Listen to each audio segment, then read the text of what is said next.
Gente, eu tava comendo jujuba, tá? Por isso que eu tô assim, tava comendo a jujuba da minha amiga Camila, que ficou uma delícia ali, né? O kitzinho que ela trouxe pra gente. Gente, pra gente finalizar o programa de hoje, né? Com o astral lá em cima, tenho certeza absoluta, nós vamos pra foto do dia, com a participação especial hoje do meu amigo pastor Tiago, que tá aqui já, junto com o Vanderlei Pérez. Amigos, bom dia. Bom dia. Hoje já teve salada, já teve gordice. Rapaz do céu. Já... Oi? Ih, já é boa tarde. Rapaz, já estão olha, falando aqui, ó. Ponto, é o ponto. Com direito à espetada do Ricardinho. Toma. Já é boa tarde. O que será que ele quis dizer com isso? O que será? Ô, Vanderlei. Fica aí. Ricardinho deu uma espetada ali agora, né? Já é boa tarde. Tá bom, Rica? Bota na tela aí, por favor, a foto do dia, meu amigo. Por favor. Foto da tarde. Tá. Esse aí eu conheço bem, Vanderlei. Entrei nesse colégio na década de 70 ainda. Saí formado, graças a Deus, passei longos anos nessa escola. Interessante, né, que tão pouco tempo e a imagem, a cidade vai se transformando. Mudou? Né? Essa imagem do colégio tudo. Estadual, nessa cor azul e creme, né, que ela já foi, creme. esse creme aí era antes vermelho, né? É verdade. Aí tá aí um ônibus numa cor também que já não tem mais, né? Agora os ônibus são vermelhos, né? Um 1º de março aí naquele azul e branco. Carro parado no canteiro central. Carro no canteiro central. É interessante esse registro de 2006, um registro de apenas 11 anos em Teresópolis. Né? E aquela história que você sempre fala, né, Vanderlei? Às vezes o fotógrafo tem uma intenção, mas acaba registrando né, para a história. Sei lá o que ele tentou fazer. Ele foi fazer alguma coisa ali, né? Um registro ele foi fazer alguma diário, ele talvez de repente por recuo, né? Alguma coisa nesse sentido. Provavelmente esses abrigos de ônibus são desse período, né? Pode ter sido isso mesmo. Alguma reforma, alguma coisa motivou essa Agora, imagem. o Edmundo Bittencourt, hoje, ele é um ponto de polêmica, né? Porque o Edmundo Bittencourt chegou a ter mais de 5 mil alunos, gente, na década de 90. Eram 5 mil alunos em 3 turnos. Era um volume, assim, né? Que ia desde do jardim de infância até o 2º grau. Era uma mega escola, era praticamente um bairro a ser administrado e foi definhando por conta das mudanças também, né? O município ficou responsável pelo ensino fundamental, o estado com o ensino médio, né? E aí essas mudanças todas acabaram apequenando muito o Edmundo Bittencourt. E hoje o Edmundo Bittencourt virou um prédio altamente, né, cobiçado, né, pelas instâncias de poder, não é isso, Vanderlei? Ele é um prédio que comporta 3 vezes a quantidade de alunos que tem hoje. Eu acredito que tem menos de 2.000 alunos, 1.500, 2.000, né? Talvez tenha menos de 1.500. Menos de 1.500. Diminuiu absurdamente. Mas essa coisa de escolas grandes é um equívoco recente. Sim. Hoje as pessoas estão percebendo que amontoar muito aluno num lugar só é ruim, é mais difícil de gerir, mas é um modelo que a administração está preferindo fazer. Né? Escolas municipais, nós temos aí várias escolas municipais grandes que são sinônimo de escolas ruins. Né? Problemas. Paulo Freire, Neide Angélica, não são boas escolas. Há um desenfreamento. Tem problema. E as boas escolas são as escolinhas. Né? Você pega a Venceslau Braz, lá no Vale Feliz, Antônio Santiago. Um luxo de escola. O Antônio Santiago está crescendo muito, cresceu muito, mas ainda é uma escola pequena. Podia ser um pouquinho menor. Ainda é uma escola pequena, é exemplo de boa escola. Boa prática escolar. E aí a gente remete ao olhar do jornalista. Né? Eu vi um texto do Armando Lauria, dos anos 60, no Teresópolis Jornal, ele ainda estava no Teresópolis Jornal, onde ele escrevia sobre as grandes escolas. É um equívoco.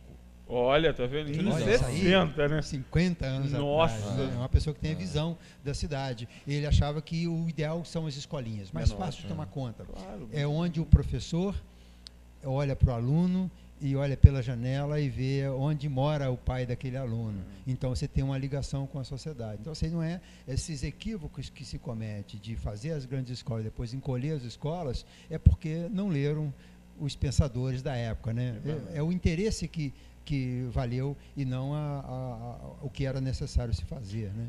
O Vanderlei falando nisso é engraçado, porque eu lembro de um detalhe que isso é muito comum em igreja. que é você ter um movimento muito grande, você ter um grupo muito grande de muita pessoas. gente envolvida. Quantas pessoas você tem? É como se isso também pudesse mensurar a capacidade do teu ministério, ou do teu... Você é pastor da do seu igreja? ser. Quantos fiéis você Quantos tem? fiéis? 3 mil, 5 pessoas. Olha, você tá bem. Vou dar uma alfinetada cara. aqui, igual o Ricardinho. Eu tenho um templo, igual o de Salomão. Né? É igual de Salomão, exatamente. Aí eu lembro de um cara muito inteligente, muito sábio, chamado Russell Shedd, ele até já faleceu. Russell Shedd, ele era um teólogo batista, e ele falou uma coisa que eu era seminarista na época, e aquela coisa de seminarista, né, você quer ganhar o mundo inteiro, né? Você, rapaz, vou pregar em estádio, época de Billy Graham, não sei se eu estou falando meio grego, mas tem uma galera que deve conhecer desse cara que falava em estádio, atrás de estádio. O próprio Caio Fábio também falava muito em estádio, e aí você fica com aquela história de quantidade, né? E ele disse uma vez o seguinte: cara, eu preciso de ter na minha frente 100 pessoas, ou 80, 100 pessoas. Aí você olha para aquilo e fala assim: não, rapaz, que 80 ou 100 pessoas, você está maluco? Você tá doido, eu quero um estádio, eu tenho rapaz. que ter uma multidão na minha frente. Eu quero o tempo igual o de Salomão. Exato. E aí o Russell Shedd dizia isso pelo seguinte, ele corroborava dizendo: cara, eu não consigo assessorar, discipular, cuidar dessa quantidade de pessoas. De 1.000 pessoas, de 500, 600, 700 pessoas. É muito difícil fazer esse tipo de coisa. Então, ou seja, ele estava agindo dentro do campo de limitação dele, não era o nível de poder que ele queria, era o nível de cuidado, de apelo pelo outro. Tanto é que a gente vê que o cuidado de Jesus é um cuidado gerido em cima de 12 cabeças. 12. E aí aumentou um pouquinho, eram 70. Então, ou seja, o grupo mesmo de Jesus não era um grupo extremamente volumoso. Ele pegava os discípulos para que os discípulos também cuidassem uns dos outros e em pequenos grupos. A igreja foi nascendo baseada em pequenos grupos, era em casas. Cara, você não consegue colocar na sua casa 100, 150 pessoas. Não funciona. Então, por quê? Porque a ideia era trabalhar dentro de uma limitação para gerar cuidado. Eu creio que é a mesma coisa em relação à educação. Promove essa educação. Hoje, né? As salas de aulas estão aí com 35, 40 alunos, né? Mas não, talvez, porque seja o número ideal, mas porque para a escola ou para a Secretaria de Educação é melhor.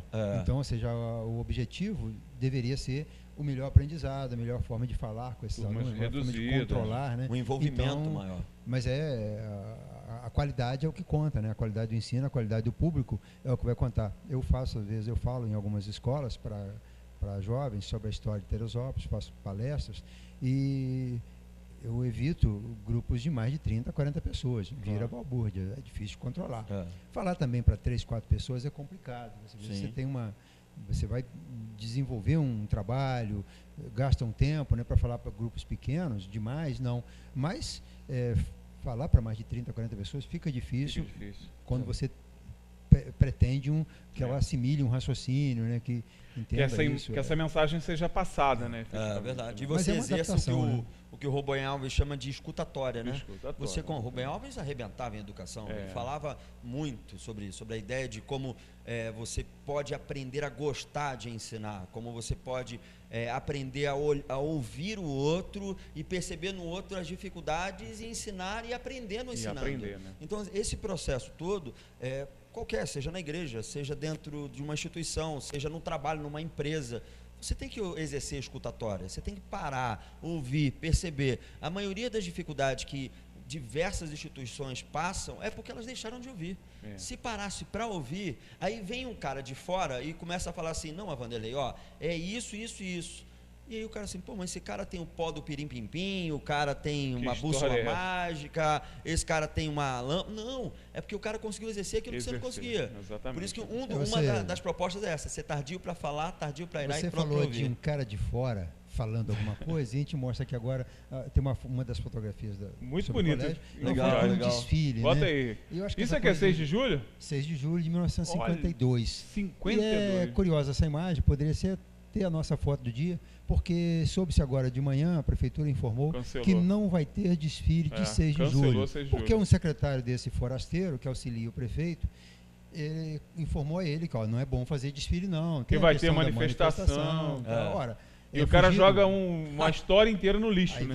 Você muda esse hábito da cidade de festejar o 6 de julho. Aliás, nós tínhamos aqui anteriormente desfiles no dia 6 de julho e no dia 7 de setembro, né? Alguns momentos até comemorou-se o 15 de novembro, né? Então você tem existem muitos registros disso. Se você parar com esse hábito do desfile, você vai afetando na própria cultura local, Sim, né? A forma de proceder da cidade, né? O orgulho Olha, tá aí, Olha essa, os 1900. cavalos, que né? maneiro. A igrejinha, a casa de oração tá Casa ali. de oração, a primeira, Nem né? sinal do posto de gasolina, Nem posto de nada, gasolina, né? nem nada, Essa né? casa ficava ali. Onde é a casa de oração mesmo? Onde na é, reta, né? exatamente, na indo casa ali de pra oração. Barra A ali. casa... Não, Essa na aqui Aqui reta. na Várzea. Na no Várzea, centro, na né? Na Várzea. reta. Ah, tá, já sei. Me liguei, Aqui me na liguei. altura da SEDAI, ali o Hotel Residência, à direita. É verdade, As né? pessoas estão Esquina vindo em do Pedrão. direção à prefeitura, né? É. Porque esse desfile andou muito pela cidade. Parque né? Regadas, né? Uau. Olha o Parque Regadas com paralelo. Olha que Que coisa maneiro, linda, que Isso gente. aí é Olha que 70, avenida que nós perdemos, Diferente. né? 1970, né? 1970. 70 com Eu a- estava nascido ainda E o não. orgulho das crianças, né? De desfilar, né? Sim, né? Essa é interessantíssima. Olha né? aí, Edmundo Isso aí Bittencourt é- na frente aí, ó. O O- atleta do Edmundo O Bittencourt. Bittencourt, essa fotografia está datada como 66. E aqui tem o prédio aqui, né? Que nasceu o Aí prédio é o aqui, APA, né? né? É o APA, né? O Esse famoso barranco APA. aí que foi Isso aí é a desmontado, esquina né? aqui que vai para